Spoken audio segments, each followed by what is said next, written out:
Hello student. In today's video lecture we are going to discuss about the nesting of methods and this keyword. ठीक है, इन दोनों के बारे में आज हम डिस्कस करने वाले हैं।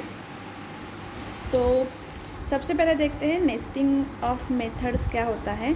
ये नेक्स्ट टॉपिक है। लास्ट लेक्चर में हमने टाइप्स ऑफ कंस्ट्रक्टर देखे थे। ठीक है, आज हम देखने वाले हैं nesting of methods. So see method of a class can be called only by an object of that class using the dot operator। ठीक है, ये हमने पिछली बार देखा था कि हम कैसे करते हैं। exception to this is a method can be called by using only its name by another method of the same class। this is known as nesting of method। मतलब क्या है इसका कि एक मेथड को हम बाय यूजिंग दूसरी method से कॉल कर सकते हैं। ठीक है, तो उसको हम बोलते हैं नेस्टिंग ऑफ मेथड्स। एग्जाम्पल से देखते हैं। सी यहाँ पे हमने एक क्लास बनाया है नेस्टिंग नाम का। ठीक है, उसके अंदर हमने 2 वेरिएबल्स लिए हैं, that is m and n। ठीक है, इंटीजर वेरिएबल्स हैं। उसके बाद हमने नेस्टिंग एक कंस्ट्रक्टर बनाया है नेस्टिंग, और उसके अंदर 2 वेरिएबल्स लिए हैं, int x and int y। Okay, फिर उसके अंदर ओपनिंग ब्रेस में हमने m equals to x and n equals to y। ठीक है, यहाँ पे ओके, और उसको क्लोज कर दिया। ठीक है, तो वो जो कंस्ट्रक्टर है ना वो उतना ही है, वो क्या कर रहा है m equals to x and n equals to y. उसके बाद हमने एक मेथड बनाई लार्जेस्ट। उसके अंदर हमने चेक किया if m greater than equals to n। अगर m ग्रेटर है तो return m, otherwise return n। मतलब एल्स में रिटर्न हमने क्या किया n। ठीक है, उसके बाद हमने डिस्प्ले मेथड ली। फिर वहाँ पर हमने एक लार्ज नाम का वेरिएबल बनाया।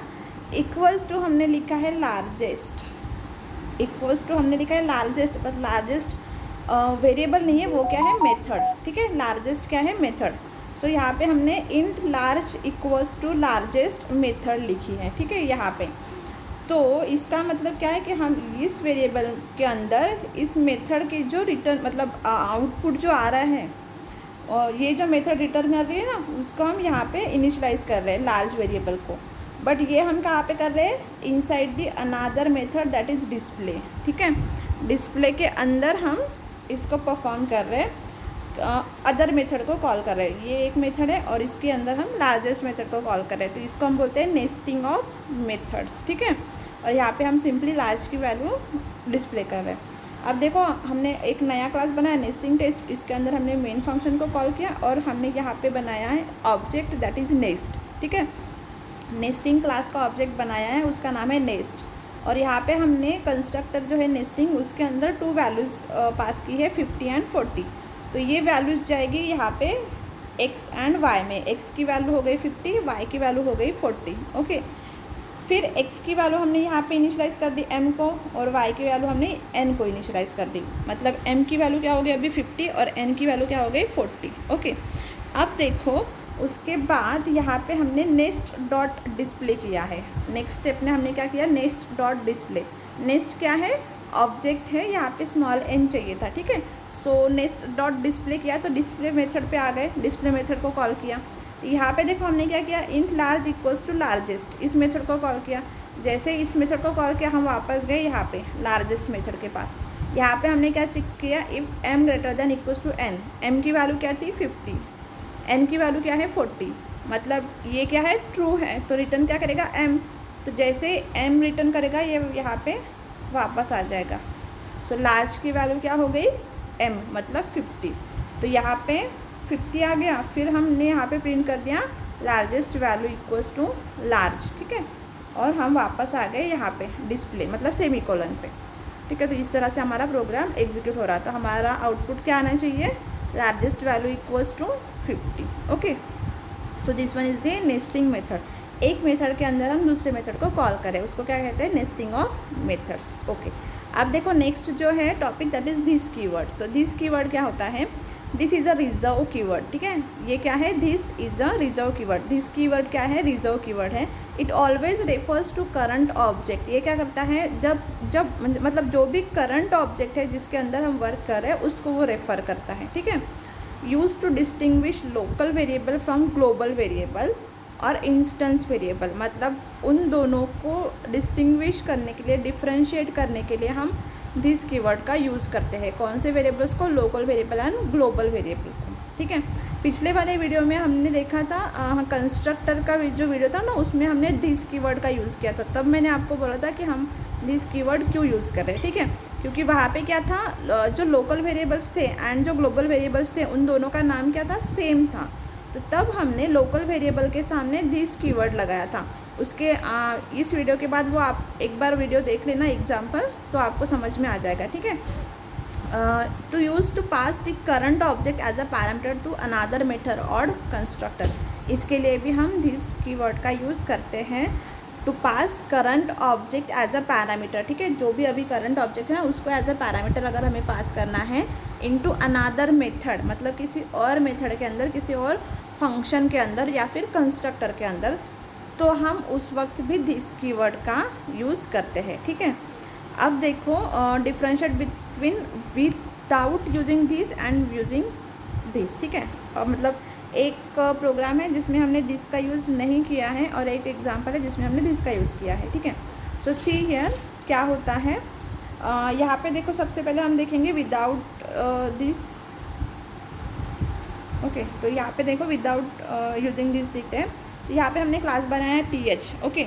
और उसके बाद इंट वेरिएबल लिया और हमने एक असाइन नाम की मेथड बनाई, उसमें A1 variable as a parameter लिया, ठीक है। फिर हमने यहाँ पे क्या कर लिया, A = A1।